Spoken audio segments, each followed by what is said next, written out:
Dan soal perbedaan suara di Sirekap dengan penghitungan suara sementara di TPS kita bahas malam hari ini bersama Direktur Eksekutif Perludem Koirunisa Agustiati dan dosen Sekolah Teknik Elektro dan Informatika ITB Agung Harsoyo. Selamat malam Bapak dan Ibu.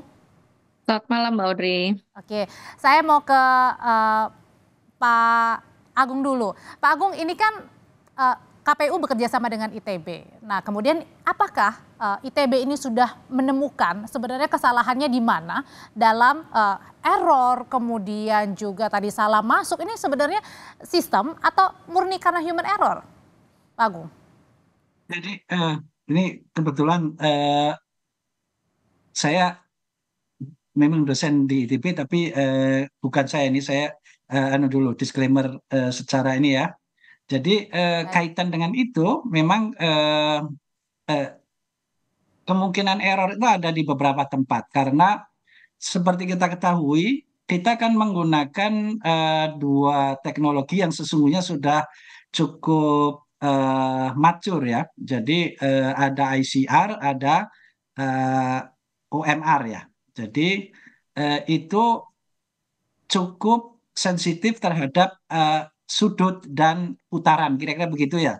Jadi ada kemungkinan Mbak Audrey, ketika KPPS itu memfoto misalnya ya, itu tidak tegak lurus misalnya ya, miring dan terputar, kira-kira begitu. Ini nanti sangat teknis.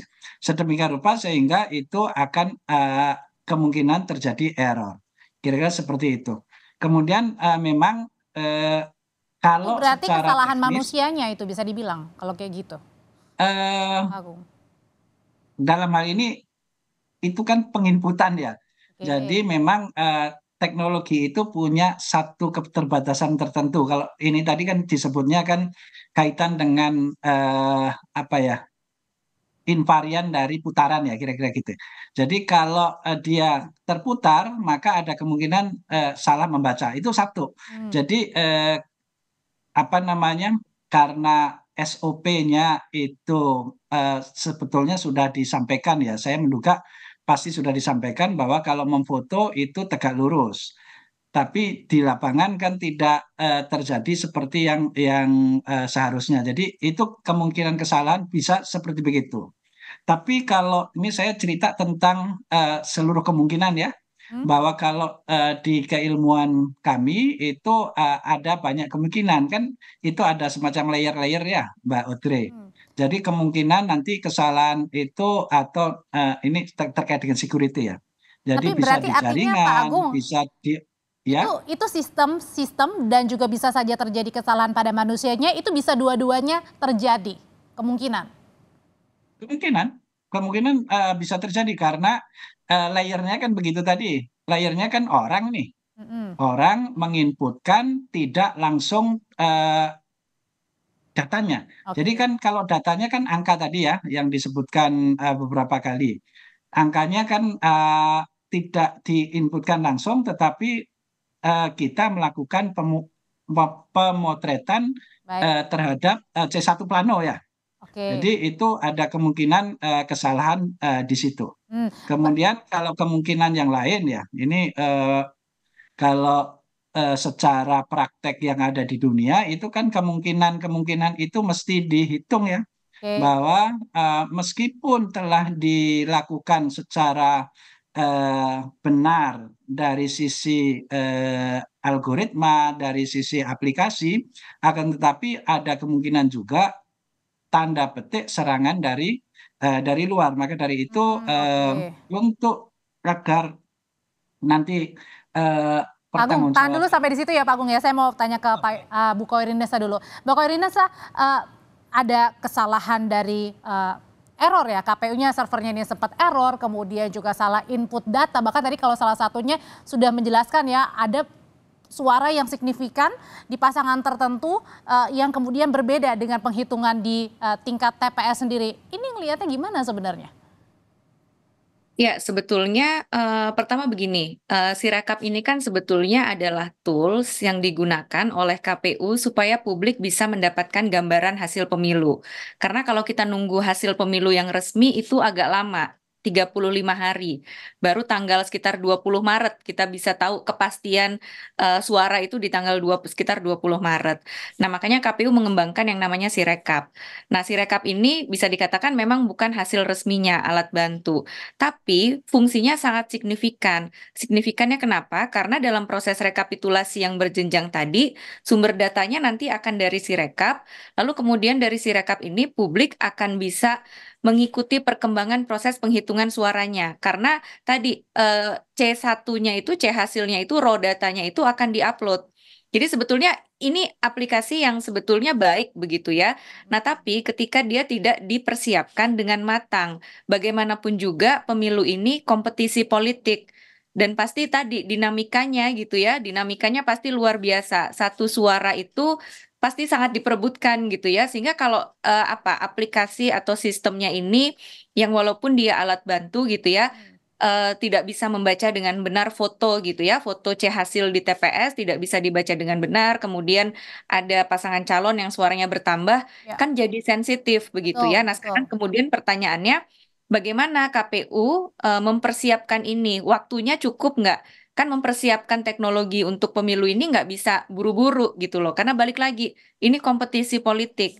Setidaknya waktunya cukup nggak? Apakah dia disimulasikan tadi disebutkan penggunanya 1,6 juta user. Oke. Nah, pengguna yang sebanyak itu simulasinya seperti apa gitu ya, sehingga ketika sekarang banyak terjadi masalah di media sosial ramai sekali, ya KPU-nya tentu harus tanggap gitu ya, menyikapi itu supaya kecurigaan-kecurigaan di publik ini sebetulnya yang kemudian KPU-nya kan sudah minta maaf nih ya Mbak Koirinusa ya, tapi kan publik juga ya. cemas gitu, gampang mempertanyakan ini harus kemana mempercayai hasil untuk sementara. Ya tentu minta maaf saja kan nggak cukup gitu ya, karena ya tadi minta maaf tentu nggak cukup. Sekarang tinggal gimana responsif. Tadi misalnya ada kesalahan membaca.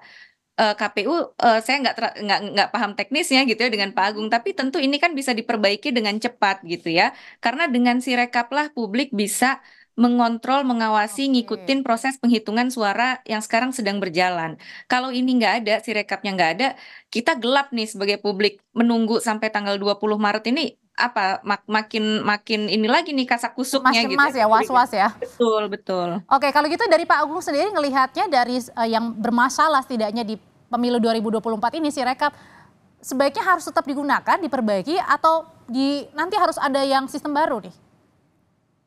Begini, jadi ini kalau secara ini teknologi itu mestinya tetap digunakan karena ini merupakan satu tools tadi disampaikan oleh Ibu Khairunisa yang dari Sirekap ini masyarakat bisa melihat. Jadi tadi kalau terjadi kesalahan juga mereka bisa melaporkan dan seterusnya. Jadi dalam hal ini kalau eh, menurut pendapat saya Mm-mm. itu tetap dijalankan, kemudian sambil diperbaiki apa yang ternyata bisa ditingkatkan, begitu ya.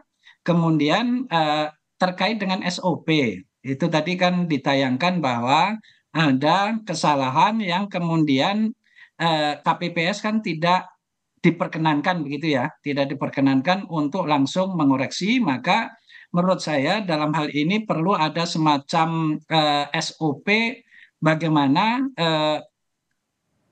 KPPS yang sah di tempat tersebut ketika ingin memperbaiki begitu ya, itu ada jalurnya semacam Oke. kontak center atau Oke. eh, Karena percuma yang juga lain. ya ada aduan tapi nggak diperbaiki juga percuma ya Pak Agung ya.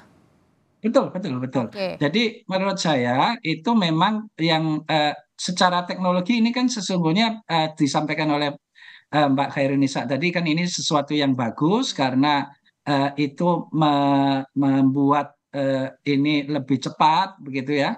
Hanya akurasi tadi ada beberapa Oke. persoalan, maka menurut saya kita konsentrasi di dalam memperbaiki apa yang kurang. Kira-kira Oke. begitu Mbak Alfred. Gimana caranya bisa memperbaiki apa yang kurang nih Mbak Koirunisa? Mengembalikan lagi kepercayaan publik termasuk juga mungkin dengan caleg, dengan capres, cawapres nih yang lagi deg-degan juga ini. Ya, pertama saya rasa dari sisi komunikasinya KPU gitu. KPU perlu disclaimer lagi gitu ya bahwa ini bukan hasil resmi, Sirekap bukan hasil resmi. Hasil resminya tetap yang manual tadi gitu ya. Jadi supaya ini simpang siur memang beritanya. Kan orang sekarang mengira yang Sirekap itu real hasilnya gitu ya. Tapi kan sekarang juga sedang berproses tahapan yang manual dan berjenjang. Nah, yang berikutnya adalah Sirekap ini kan sebetulnya menumbuhkan partisipasi publik ya. Orang kontrol kita justru tahu ada masalah di sana sini justru karena ada Sirekapnya. Nah, makanya penting untuk segera memperbaiki gitu ya. Jadi kalau dalam konteks penerapan teknologi dalam pemilu, yang paham bagaimana cara bekerjanya aplikasi ini, jangan hanya KPU-nya saja gitu ya, atau jangan hanya pengembangnya saja, tapi juga masyarakat stakeholder Oke. peserta pemilunya juga harus paham cara kerjanya bagaimana. Artinya Publik tidak juga hanya harus paham. diperbaiki tapi direvisi ya kalau ada yang Betul. salah tadi Ya, ya? dan disampaikan juga supaya orang juga Oke. paham ini kerjanya bagaimana karena Mhm. prinsip penyelenggaraan pemilu kan salah satunya transparan, Oke. akuntabel gitu ya. Mhm. Jadi kalau ini kan seolah-olah cuman KPU-nya nih yang paham ada masalah apa sih? Tadi Baik. salah baca. Kenapa salah bacanya kan publik juga perlu tahu. Karena tadi supaya masyarakatnya nih dalam waktu-waktu menunggu bukan hanya pilpres ya, tapi juga kalau di pileg kita lihat kan ada Baik, hitung-hitungan yang nggak baik, baik. sinkron misalnya. Kita semua bisa mengontrol itu. Mbak Koirinesa, Direktur Eksekutif Perludem, terima kasih. Dosen Sekolah Teknik Elektro dan Informatika ITB, Pak Agung Harsoyo, terima kasih sudah berbagi pandangan di Sapa Indonesia Malam.